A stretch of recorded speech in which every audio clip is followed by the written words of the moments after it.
Bonjour à tous, allez bienvenue dans ce nouvel épisode. Un épisode dans lequel je vais devoir m'occuper d'un truc qui est pas intéressant, c'est du boulot qui m'intéresse pas. Mais bon pour autant je vais devoir le faire, j'ai pas le choix. Alors aujourd'hui j'ai bien serré contre le mur la voiture, puisque je vais, avoir besoin, d'un bon accès de place au niveau de ma portière et plus précisément de mon panneau de porte. Pourquoi je dois, bricoler de ce côté-là? Eh bien tout simplement parce que le navire prend l'eau, voilà. Ça fait un petit moment déjà que je suis au courant. Déjà cet été, lorsqu'il y avait eu des gros orages, ben, je m'étais retrouvé en fait, avec de la flotte ici, hein. Je m'étais aperçu que toute cette partie-là du plancher était humide, mouillée. Donc je sais depuis un moment que j'ai une fuite d'eau. Alors, je peux déjà exclure une piste, c'est celle du pare-brise. Puisque l'autre jour avec Michel, on a changé le pare-brise. Donc voilà, et là ça continue. Donc ça veut dire que ça vient pas du pare-brise, ça vient d'ailleurs. Alors j'ai une petite idée, je pense que ça vient de l'étanchéité là de ma porte. Puisque lorsqu'il pleut à un moment, ou une nuit entière, que je laisse la voiture dehors et que je la retrouve et que c'est mouillé ici, en fait je vois de l'eau ici un petit peu, c'est un petit peu mouillé. Donc de l'eau doit arriver de ma portière, de mon panneau de porte, et passe par-dessus le joint et s'écoule et vient inonder ce secteur-là. Ça peut être que ça, parce que je vais vous montrer quelque chose. Hop là.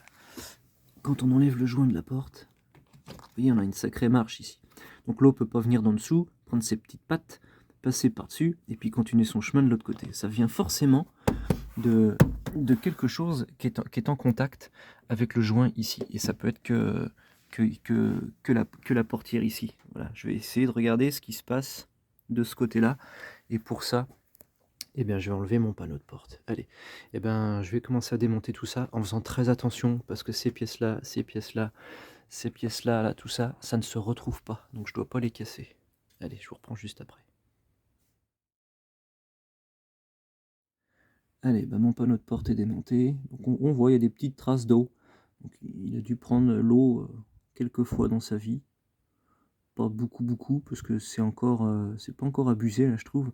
Par contre, de ce côté-là, voilà, sans commentaire.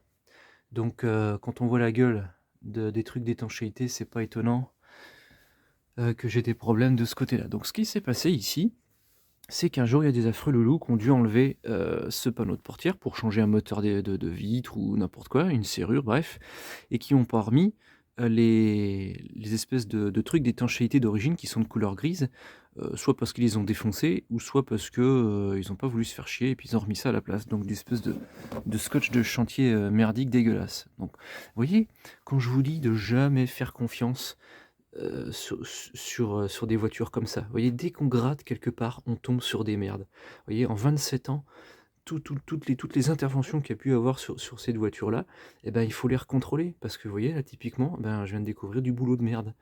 Donc voilà. Allez, ben, je vais enlever ces scotch dégueulasses là, et puis regarder un petit peu ce qui se passe derrière. Allez, je vous reprends juste après.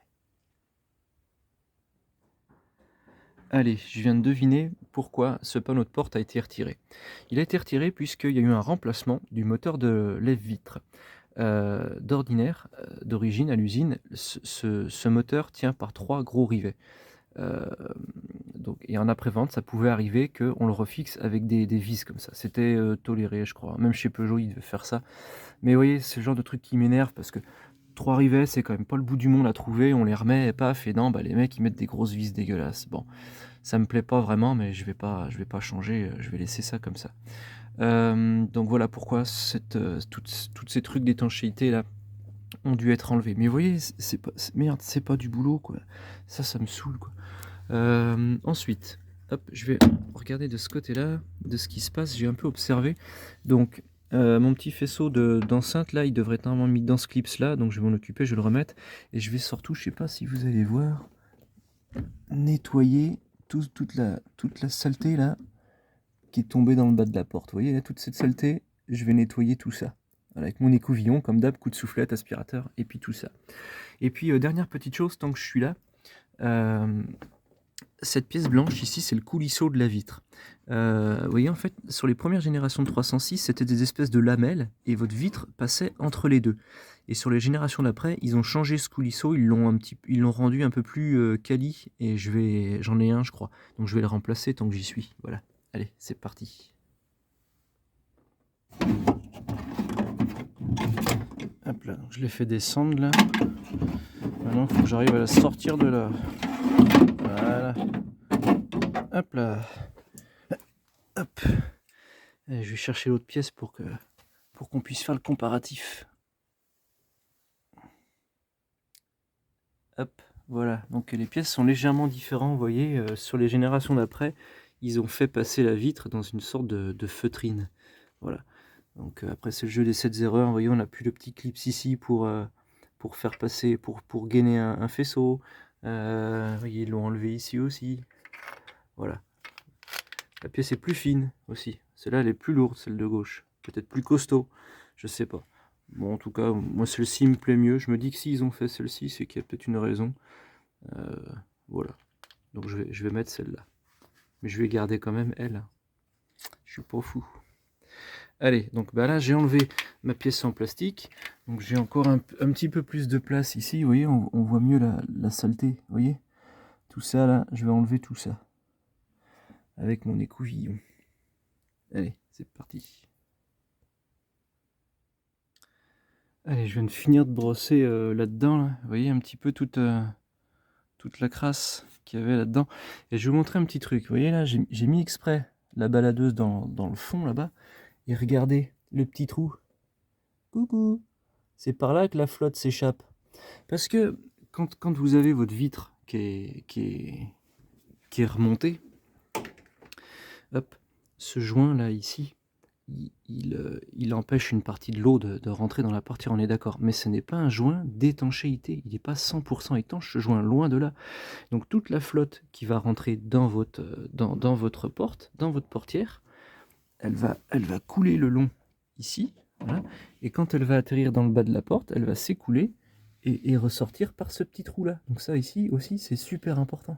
Et vous voyez toute cette crasse de terre qu'il y avait, machin et tout, bah c'est encore une raison de plus, un élément de plus qui fait que bah, l'eau peut ne pas s'écouler comme il faut. Voilà. Et quand dans votre portière l'eau va monter, eh ben, elle va pouvoir ressortir par les petits clips qui sont ici, qui maintiennent votre panneau de porte. Voilà. On dirait pas comme ça, mais une porte, en fait, ce n'est pas étanche. C'est pas étanche à la flotte. C'est bien pour ça qu'on met des grands films de plastoc, machin et tout, pour protéger les panneaux de porte. Voilà.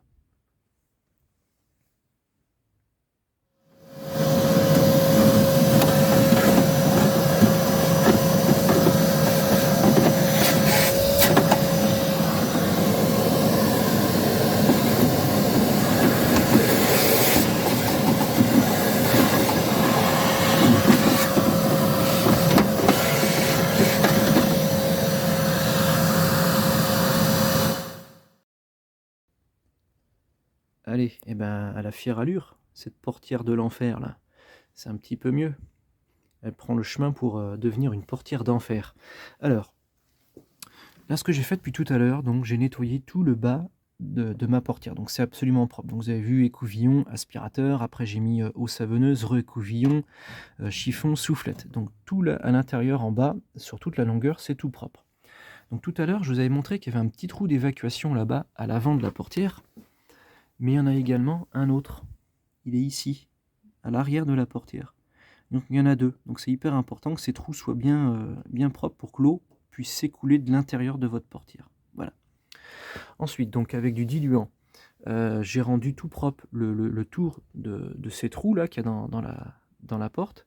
Donc je vais pouvoir ensuite remettre une sorte de film comme ça. Hop.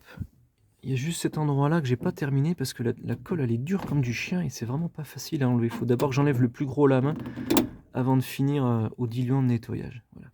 Et puis après, donc j'ai remis ma coulisse de vitre qui est moderne, un peu mieux selon moi. Voilà. Voilà. Je regarde si je peux faire quelque chose pour ce petit trou là parce que c'est celui qui tient les enceintes, il est pas très propre. Voilà. Donc là aujourd'hui on est dimanche, donc j'ai pas de magasin de bricolage d'ouvert, mais l'objectif cette semaine ça va être après de trouver une sorte d'équivalence à ça, donc soit blanc, Je crois qu'en magasin de bricolage, on en trouve aussi souvent des grilles, donc je vais voir. Donc l'objectif, ça va être d'en mettre ici, ici, autour du moteur. Mais c'est un peu moins évident autour du moteur de lève-vide parce que vous voyez, il dépasse un peu de la portière. Voilà, d'origine, cette espèce d'obturateur gris collé, bah lui, il fait le creux, il épouse la forme. Donc là, je verrai bien comment je fais.